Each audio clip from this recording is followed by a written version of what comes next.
talk about. Oh, true. We All were right, there. we're going. We were there. We were in Austin. We are live. I'm gonna do a mic check real quick just to make sure. Ever since the fateful failure. That fateful day. Yeah. All right. I think the reason is I have to open up like an actual stream first on my phone for it to actually work, and Hmm. then I can go on to. Okay, I can hear myself. Give me a little audio check. I'm giving you an audio check 1, 2. This is an audio check. All right, booyah, we're going. We're cruising. We're in business. All right. Love to hear it. F101 week 20.5. It's a double review this week. We've got Austin to talk about. I didn't write a lot about Austin because I've got a lot to say about Austin. And then the Mexico review, I wrote more about that. And the reason I didn't write a lot about Austin is because we were there. We had a great time. We really enjoyed it. It was an extremely successful trip. We only had like one kind of like bad moment, which was getting home on Saturday. Other than that, I think there were no issues, which is great for like a friend vacation where there's no arguments or anything like that, you know. Um, Not that that happens in our friend group a lot, but you know what I mean. Vacations are stressful sometimes. It was a I great would. time. We didn't really get a great overarching picture of the race because we were there, but that's okay. I think it's worth the trade-off. Before I dive into my personal Austin review, Andrew is here and he was there with me. Sam will not make it tonight, but he was also there. It was the three of us. The sentient bicep and the Viking. Yes, yes. Um, I mean, Austin was great. The only issue I have is with the people directing traffic. So if you're one of those people Oh no, listening to don't this, get Andrew started on the I have traffic. a bone to pick with you. If not, I think everyone should go. It's great. It was fine Sunday. Honestly, the day with the most people was the best. That was the best they did. Yeah. We also got lucky on the way out. But generally I feel like they did a much better job Sunday. Saturday was a disaster. Saturday was a mess. Saturday Friday, was a test run for Sunday. Had to where be. we parked in lot, what were we, R, Yes, lot R. which is like it's outside the venue, it's across the street from the venue, and where we parked, the way out, it's very close to an intersection. It's right on an intersection, so there's not a lot of maneuverability in terms of once you leave that parking lot, and there's a bunch of people. You can only exit one way, which is not the way you enter. You can only enter that parking lot one way, and you can only exit it a different way. Um, and Friday it was fine. There were like, we managed to get back onto the road we came in on. Saturday, we couldn't go on that road, and they kept us going further and further. And then the lane split. It was, it's a 2-lane road with a turning lane in the middle. Normally, or so it's one lane on each side with a turning lane in the middle. Normally, like on a normal day, they had one lane going No, it was towards the track, just one lane. And then our lane, there was the regular road and the turning lane. And then we get to this intersection, and the signs at the intersection say straight or right turn right lane, left turn only left lane, and we want to go straight. So we get into the right lane, and the guy directing traffic there won't let us go straight, and he just sends us right. And then it ended, and 20 minutes on to the thing. There should have been a sign there that was like, "Hey, it's you're not gonna have an option." That would have been nice because they did have some road signs, like electronic ones, uh, but they didn't have that there, and so that was really the only gripe I have, is that it was just there was no, like, you had to make a split decision at the intersection once you were there, and and you couldn't because you were rushed by the traffic people, which, like, I get they want to keep traffic flowing, but so I feel like that could have been handled a little better. And then what to make matters worse, the next day they changed it at the same intersection. They changed They did the change it. layout at the Which is very so funny. So there's pictures of I took selfies in the car. We were actually vibing relatively well, like really well. before, and I took selfies of us in the car, and everyone's happy and smiling. And 2 minutes later, we get sent on this really long detour. Photos taken moments before disaster. Um, I will. I don't really have a good way to pull them up right now. But I will. Maybe I'll get them for the next one. I'll get them for the next episode, and I'll put them in the thing, and we'll be able to look at them. Um, but other than that, I thought it was fine. It was really hot. I saw a lot of people complaining about the heat, about there's no shade, about general admission. You had to get there early in order to get your seat. That to me is you weren't prepared. I knew all of that going in. I did the research. I knew what we had to do going into it. And it was hot. It was real hot. And the water refilling stations were not cold, but they weren't hot. They were just kind of room temperature, which was fine. Um, as long as you drank a ton of water and used a ton of sunscreen, I think you would have been fine. I think a lot of people I saw complaints online, like on TikTok and stuff. I think a lot of those people would have had a better time. It seemed like they just weren't prepared. Yeah, I agree So, with that. but we had an amazing time. We've already talking about while we were there, we're like, okay, what are we gonna do differently next time? Um, which is always a good sign on a vacation. You're like, we're coming back. Probably not next year, whatever. But I would say if you've never been to a race before, I think a general admission is A, cheap, comparatively. But B, I think it's a good experience. I think it's a good first time experience. We got to really see everything, and you get to be close to the track. And you get to have multiple views on the track because you can kind of move around. You kind of get to do a lot. Um, I think it was a great first time. We're getting grandstands next time for sure, so we don't have to worry about having a seat. But I think if you've never been to a race before, I genuinely would say that uh, what's it called? I would say that general admission is the way to go. I think it was a great first time experience, and we had more money to buy because we didn't spend as much money on tickets. We had more money to buy on merch. Which we spent a lot of money on merch at the track. If you're going, be prepared to spend money. Merch is expensive. The food is overpriced because it's a venue, but you know what you're getting into when you go to a place like this. Um, yeah, it was Saturday was the hottest day for sure. It was like 95 degrees, no wind. It was Yeah. rough. We were sitting there at qualifying, and I'm sitting there. Andrew and Sam had left to go get food. And I'm sitting there and I'm like, is this sweat or suntan lotion? I'm just boiling. I'm like, I'm so miserable. But other than that, it was fine. Um, Sunday was really breezy, which was so nice. Um, and it was 85 degrees, which felt like winter compared. We had hoodies on, so at least at a In point the before this morning, before the anyway. sun came out. Yeah. So it was awesome. If you're going there, if you go next year, I mean, honestly, the best piece of advice I can give is it's going to be hot. Just accept it and do your damn research, and you'll be fine. It was awesome. You got to see a lot of cool stuff. We got to see some Porsche racing as well, which was really entertaining because you can just do anything you want in the Porsche Carrera Cup. There's no rules. You can cut the corner. You can hit people.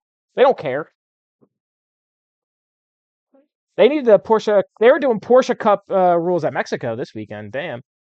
They So took inspiration. they really did. So it was really cool.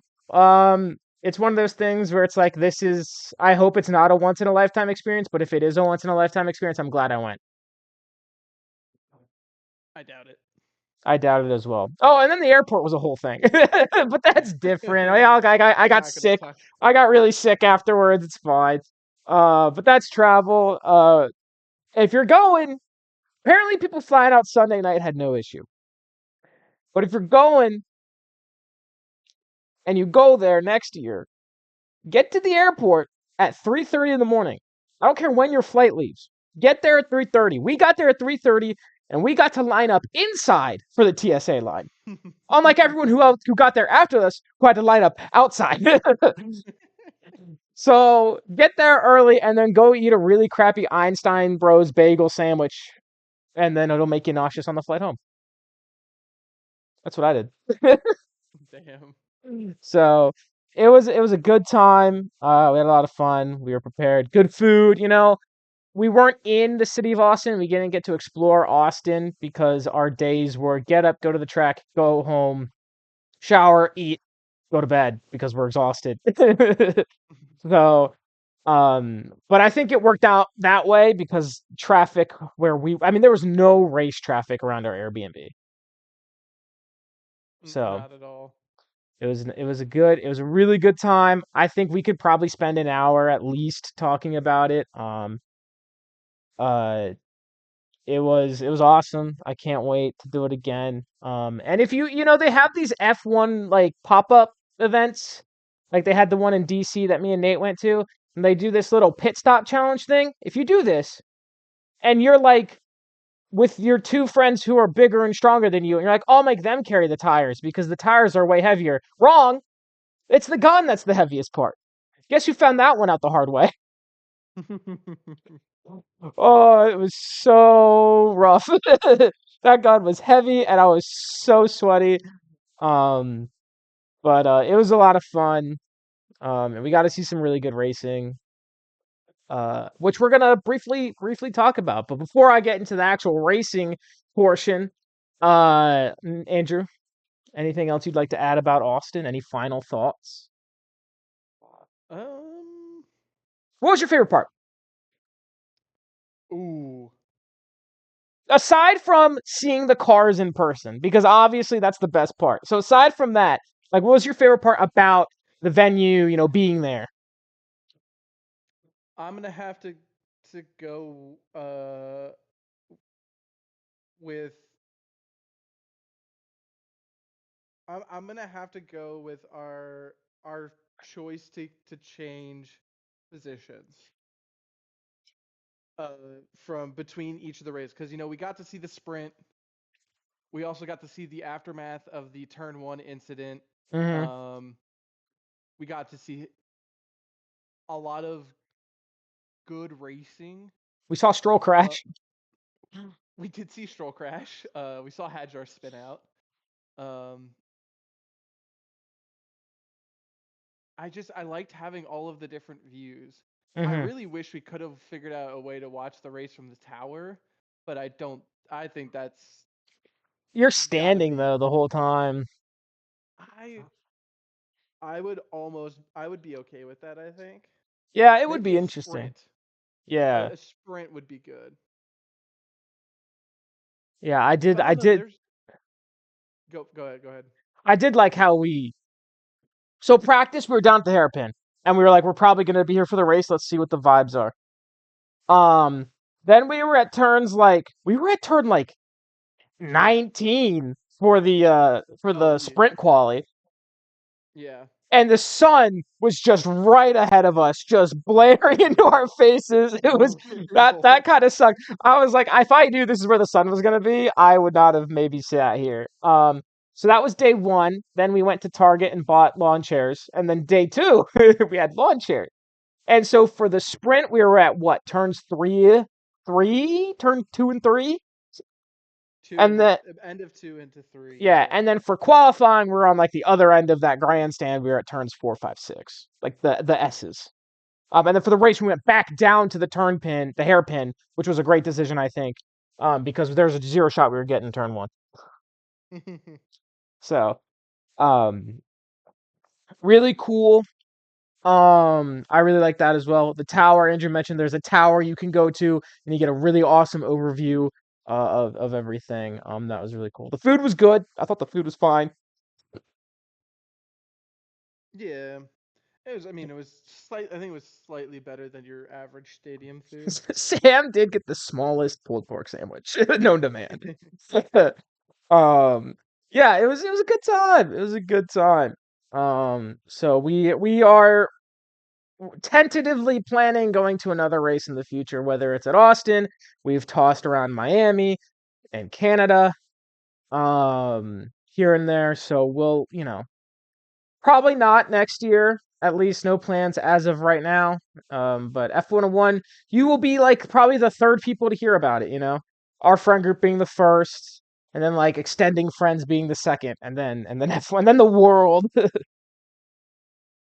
So Yeah. Any final thoughts, or are we ready to talk racing?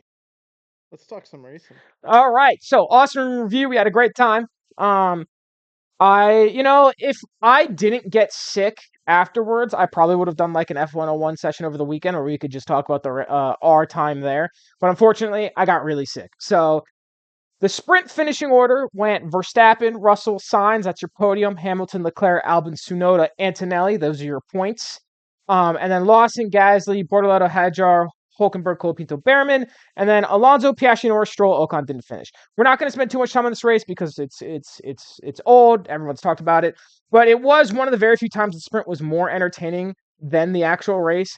Obviously, the big story is the McLaren double DNF. Hulkenberg hit both of them, but I think maybe he just hit Piastri, who then hit Norris. It was one hell of a racing incident, regardless. This happened because Piastri qualified poorly. Hulk qualified really well, and then you've got a driver with nothing to lose going against a driver with everything to lose. Expect more of this dynamic in the future, especially if these midfield drivers can keep qualifying really, really well, like one certain Ollie Bearman. Hell yeah. Verstappen just kind of cruises ahead at the safety car and takes his first win of the weekend because the race finishing order went Verstappen, Norris, Leclerc. There's your podium, followed by Hamilton, Piastri, Russell, Tsunoda, Hulkenberg, Bearman, Alonso. So, uh, all of our favorite drivers scored over the weekend. Bearman, Alonso being the final in the top 10, and then Lawson, Stroll, Antonelli, Albon, Ocon, Hadjar, Colapinto, Bortoleto, Gasly, and then Sainz did not finish. Good day for the race, Max Verstappen, and us, because we were there. Bad day, Oscar, Kimi, Carlos, and Nate. Why Nate? Well, he was really upset at Leclerc's decision to defend Norris instead of attacking Verstappen, even though, in my opinion, Leclerc didn't really have a chance to catch Verstappen, so he needed to defend second because he's still in this tight constructors fight for second place with Mercedes. Um, like I said, the full race was a little tough to follow since we were there. You don't get a lot of the storylines. You don't get like the big overarching views. You're not cutting between first place to third place to last place. You're not seeing all of that. And you don't have commentary. There is a guy there, like a race commentator, but he's really hard to hear, especially when the cars are going by because they just drown out everything. So not complaining, obviously. So we didn't get to follow a lot of the race stories, but we did get to see the gap that Verstappen pulled out in real time, which was awesome. 7 seconds is a really long time, and I feel like you don't appreciate that when you watch the broadcast. We would see Verstappen pass us, and it felt like forever before Leclerc and Norris would come by us again. So, and then we got to see Verstappen slowly catch Bortoleto in real time too, as the back marker, which was really fun. Um, Tsunoda had a great weekend in both the sprint and the race, really fighting up from a poor qualifying in both. So credit to him. It was one of the strongest weekends of the year. Obviously, it's because I was there giving him my energy. So Red Bull, if you're watching this, I want Yuki to do well. Invite me out. I'll go to any of the races. I don't think they're gonna like me in Abu Dhabi or Qatar though. So they're probably not gonna like me there. But I'll go to Brazil. I'll go to Vegas. Can I bring 3 of my best friends? But yeah, so since this race is 2 weeks old, everything's already been said. Not much of a review to do, which is fine because there's another race to talk about. Before we do that, Andrew, anything you'd like to say about Austin as a race? No. All right, we've covered it. Andrew's really excited to talk about Mexico, though, because the finishing order Yo. was Norris, Leclerc, Verstappen. That's your podium. In fourth place, Oliver Bearman in Haas's highest finish ever, tying Roman Grosjean. Followed by Piastri, Antonelli, Russell, Hamilton, Ocon, Bortoleto. Those are your point scorers. And then Tsunoda, Albon, Hadjar, Stroll, Gasly, Colapinto. Lawson, Hulkenberg, Alonso, and Sainz did not finish. Oh, excuse me. Good day, Lando Norris and Oliver Bearman. Bad day, Oscar Piastri and Lewis Hamilton. Andrew, take it away about Ollie while I have some water. Where do I begin? Hey, that man had a fantastic start. Ninth to I think it Third. was ninth to well, it was ninth to fifth before turn one. Right, yeah. And then he had a front row seat to the Hamilton Verstappen battle, and then they both went to the edge of the track, and he was just like, "I'll take third." A little bit bummed he wasn't able to hold on to a podium. Um, but when you look at the lap times Max was putting in on the sauce at the end, it's hard to beat. Um, I well, I don't know if that car is gonna hold up in Brazil the same way, but he's been quick the last couple weekends. You know, he could be three 3 points in a row. I believe it. Also, also, Haas up to P8 in the constructors. Let's go. They overtook Sauber. Yep, and we're 2 points behind I'll pull it up. Aston. Let's do Where let's is do that? this. Let's do the standings. Let's do the constructor standings right now. Um. All right. Alpine 20, Sauber 60, Haas 62, Aston 69. Nice. 7. Racing Bull 72, and then Williams with 110. Red Bull 346, Mercedes with 355, Ferrari with 356, and McLaren already secured it. So I think if Ollie continues this form, do we see catching V carb? Maybe. no, because I think Probably V not. Carb is also gonna. I think V Carb has some points in them. I could see him catching Aston though. I just want to Yeah. say, where was it? I gotta find it. Earlier on, I said Haas was gonna be the best at the end of the year. I said this like back in like the summer break, maybe. You said Uh Ollie was one to watch out for in Austin. I don't think that's what you're referring to. no, this is like way earlier. I was like, if any team is like gonna, pull it up, it's gonna be Haas. I said that like it was early on too. Um, I think I said they were gonna like get fifth. I don't know if that. I don't believe that now, but they were. People were laughing at me, and here we are. So I will. I'll find when I said it, and uh, we'll figure it out. Uh, I'll find when I said it, and we can I can feel validated. So yeah, I mean Ollie crushed it. He driver of the day.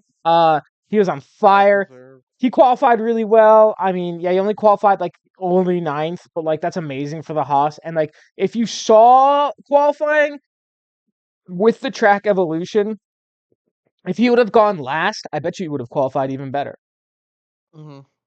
Um, and he did amazing in the race, took advantage of the turn one chaos. He was running up in third for a long time. He was on a two stop. Verstappen was on a one. He could only, in quotes, only get fourth, which is an insane result from the team and for the rookie. The rookies have been really exciting this year, and any of them can have their day, I as we've seen. So Bearman did really well. Haas, I think, double points for Haas. So Yep. Ocon Ocon kind of and coming back as Wine. well. I think Yeah. Ollie's doing better in the standings though, no? I mean after Yes, that yes. certainly. He's ahead by like 6 places, I think. He's in 13th, Ocon's in 16th, but it's only by 2 points. He's got 32, he's tied with Mm. Stroll. Lawson and Ocon have 30 each.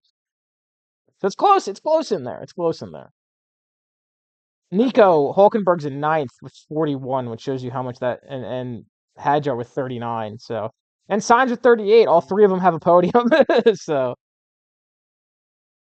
Jesus. it's gonna be interesting to watch the end of the year, the standings and stuff. So that I mean it was the Oliver Bearman show really. He did really Oh, well. sure. Seeing like the reaction of his dad and everything after was like super cute. So uh congratulations to Ollie, to Haas. Hopefully they can keep it up in Brazil. They did not do well in Brazil last year, but it was rain.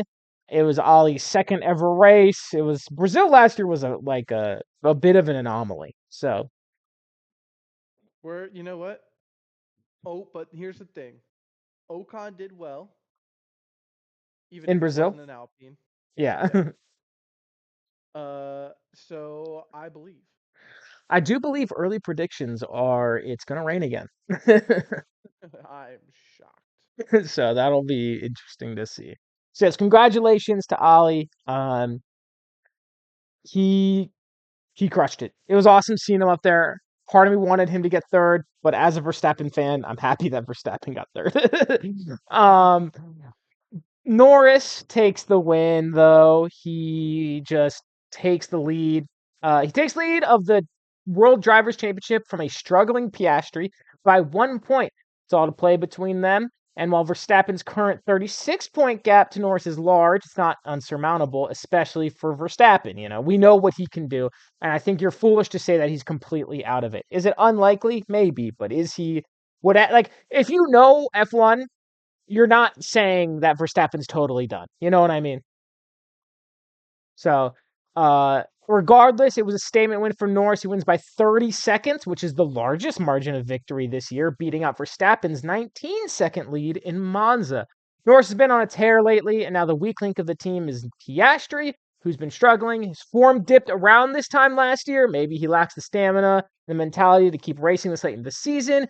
Could just be because it's his second year. Could be the pressure. Could be he doesn't like these tracks. Regardless, Piastri needs to get together and outperform Norris because right now the World Drivers' Championship is looking like it'll go the way of Norris. So I mean, Norris just took off, and then you never saw him again. Once he kept the lead in turn one, you just never saw him again. So 30 seconds is a pretty insane. I mean, that's Max Verstappen 2023 numbers. So uh in third place, Verstappen, this was not his race. Despite getting third, the car was really unstable during qualifying. Did you watch qualifying? No, I was busy. Dude, it was like the car kept snapping all over the place in like turn 9. It was Mm. crazy to watch. Um, but he pulled it, he's driving it to the limit, and right at the end of the race, he was about to catch Leclerc, and Sainz pulls off the road, and a virtual safety car comes out, completely neutralizing the race and ruining any chance of Verstappen catching Leclerc for second. Verstappen did a one stop, which really helped him since the deg on the softs was so low, and that's why he ended up in third. Um, Turn one was crazy.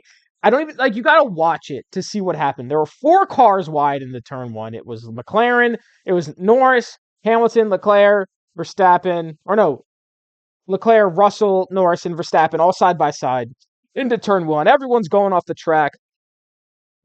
People were cutting the corner. It was a mess. And race control gave out 1 penalty of the entire thing.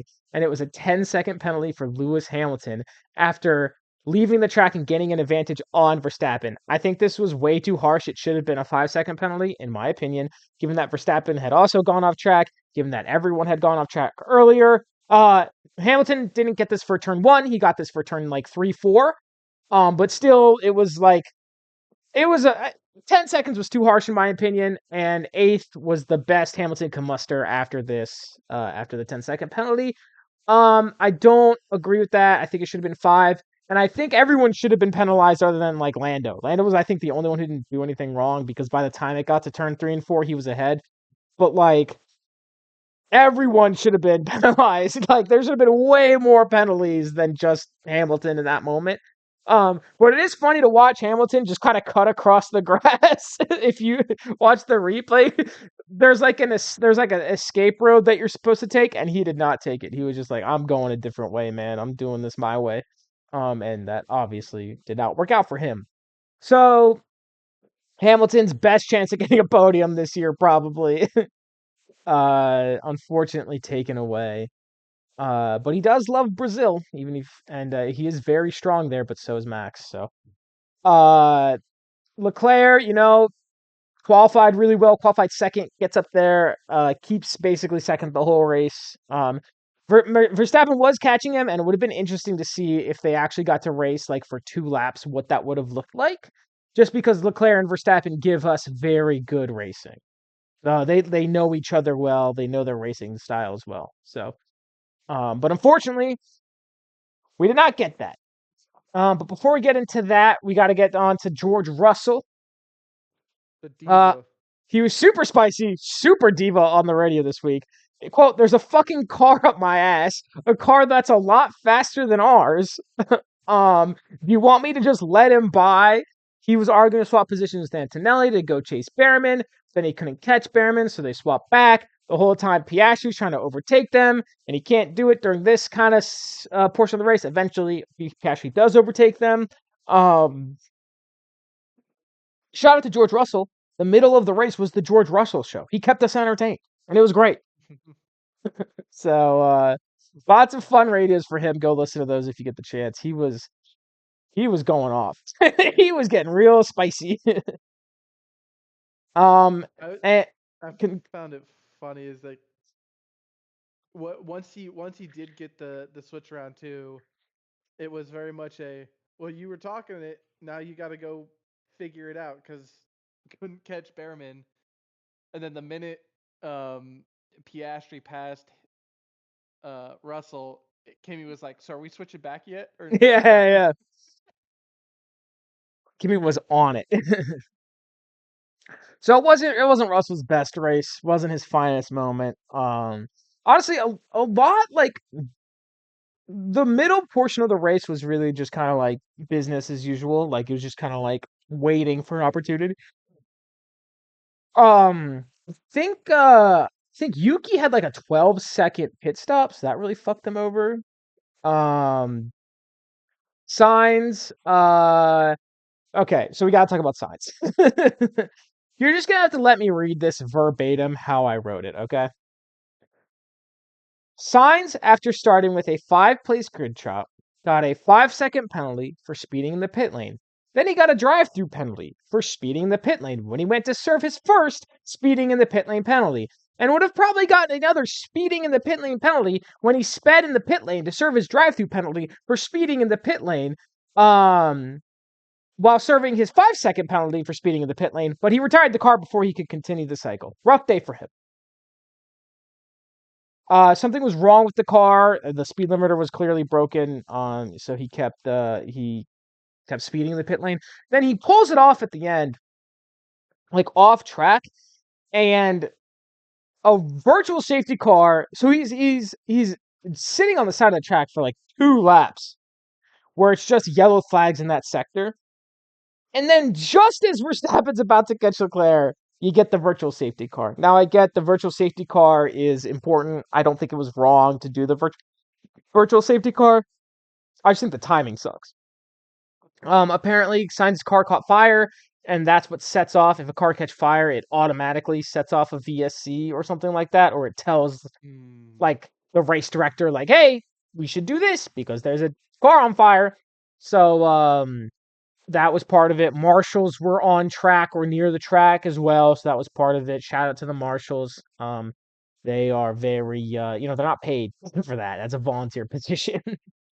um, so I'm not arguing. I don't think the VSC was bad. I just think the timing really sucked. Um, the teammates of everyone we've talked about so far, Tsunoda had a rough race with an unwieldy car. Albon qualified horribly, down in 17th, couldn't fight back up to the points. Antonelli had a pretty subdued race, aside from the position swapping with Russell. Ocon scored points, which is great for Haas, but was really outperformed by Bearman. Lawson, Hulkenberg, and Alonso all on with mechanical issues. I believe this is Alonso's third DNF in a row at Mexico. And Bortoleto got the final point after overtaking Hadjar, who was not having a great race, and the Alpines are still so slow. And that's Mexico. Yippee! Anything else you'd like to add about Mexico? Um, I mean, one of the questions I did have um, pertaining to Piastri, um, and why he might not be doing as well is what's his like familiarity with the American Western Hemisphere races, because it Mm. seems like this is only his second time racing them, and that's kind of why he's fallen behind a little bit. Well, he knows Abu Dhabi really well. F2 goes there. I don't know about Mhm. Qatar, Vegas, or Brazil, or Mexico. They don't go to COTA, obviously, as we saw, because there was no F2 race while we were there. Um, so I don't know. I think it could be an lack of familiarity. It's a long season. You get tired. Um, it could just be. I saw some people saying that it's the style of driving that these tracks require. He's not very good at, and then he's really good at like other certain tracks. I think like Qatar and Abu Dhabi he'll be better at. So I think it's a combination of a lot of factors. I think you can't count out that he was winning, like leading the championship, and he was seeing his lead get eroded. And I think that's gonna be a mental effect as well. I don't think Oh, that for sure. you should count Piastri out. Certainly, I do think he can still crawl it back. Um, and I think it's going to the end, no doubt. I think it's going to the end. This Oh, it championship. could be. It could be interesting too. Is like if he gets through Vegas and back to Qatar, and he's still within single digits. I think uh, he's got a real shot because of his familiarity with Abu Dhabi. Hmm. Well, Lando's also Um, super familiar with Abu Dhabi as well. for sure. But I'm talking about from like a he, he's much more of a threat Mm. to Lando if he keeps it close. If he lets it get into double digits, it gets tricky, I think. I agree. There's also to consider Brazil and Qatar are both sprints. True. So there's more racing on the board for both of those. More points. Yes. Vegas is not, and neither is Abu Dhabi. So two sprints left. So yes, that was Mexico.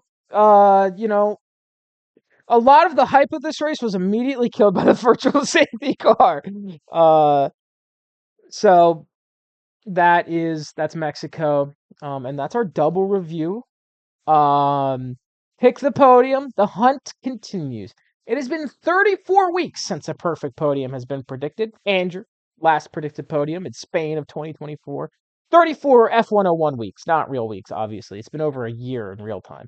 And everyone is still searching for the first of the year, while Max and Dave are still searching for their first ever pick the perfect week in pick the podium. And there's only, 4 more weeks to do it. So who will get the first one of the season? Will someone get a first one of the season?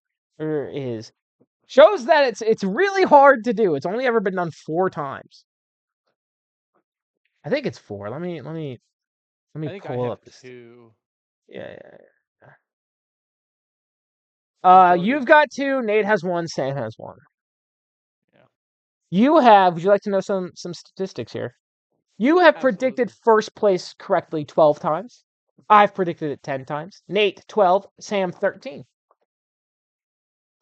Second place, you've got 7. Me and Nate have 5. Sam has 8. Third place, you've got 6. I have 2.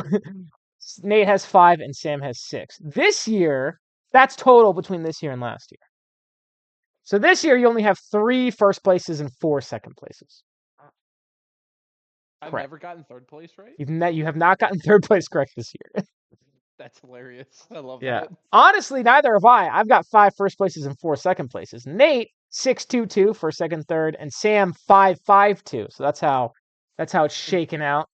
Your Nate's total pick winning now, right? percentage, he is. Your total pick percentage this year, first place, you're right 15% of the time. Second place, 20% of the time. Third, 0. Zero. As a group, we've gotten first place right 19% of the time.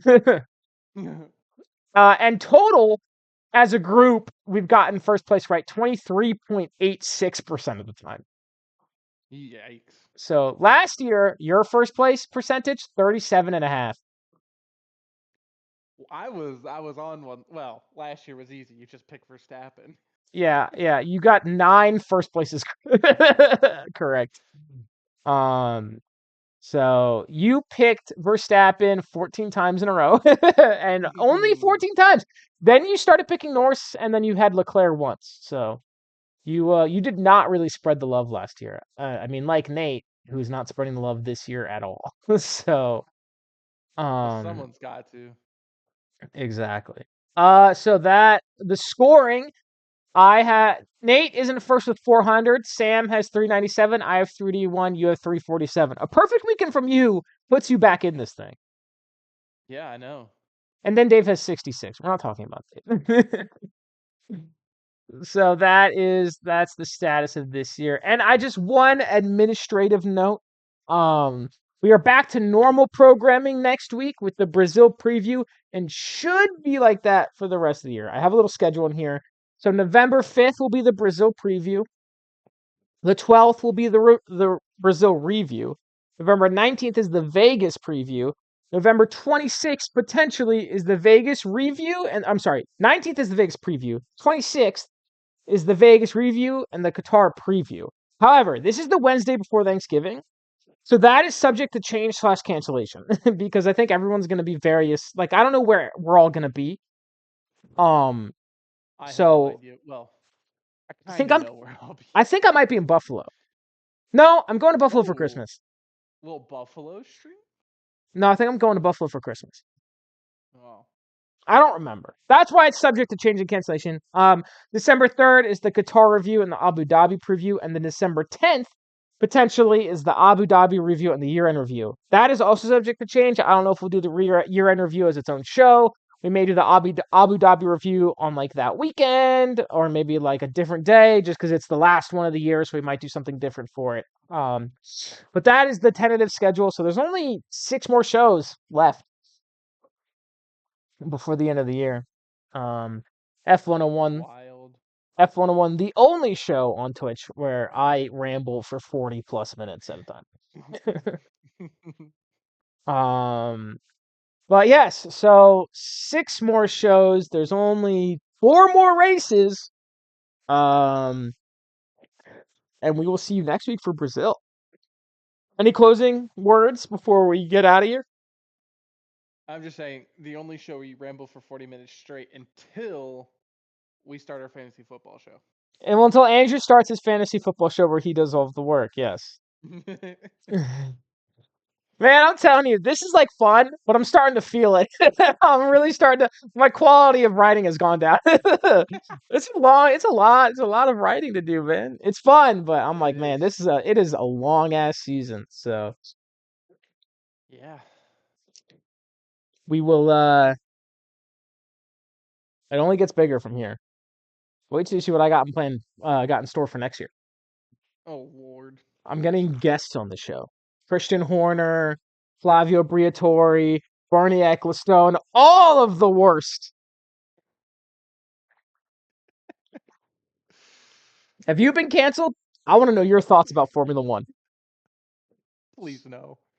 I will boycott the show. Yeah. I will not support you in this endeavor. That's fair. I accept that. All right. We're out of here. Thank you for watching. If you are watching, and you're in the comments on YouTube, what do I want you to leave behind this week? I want you to, I don't know. If you're watching this week, let me know what you think we should add for next year, and I'll look at it if anyone comments. I'll genuinely take it into consideration. What segments? What segments do we need? That's what we need is another segment. That's definitely what the show is missing, is more talking. Probably pictures is what most people are going to say. We want to see images, not just a wall of text every stream. I'm doing my best. I'm streaming from a laptop, okay? It's not the most powerful thing. So, yes, if you're in the comments, let me know what you want to see. And I'll take it into consideration. Andrew, thank you for being here. Always, sir. And thank you everyone for watching, and good night.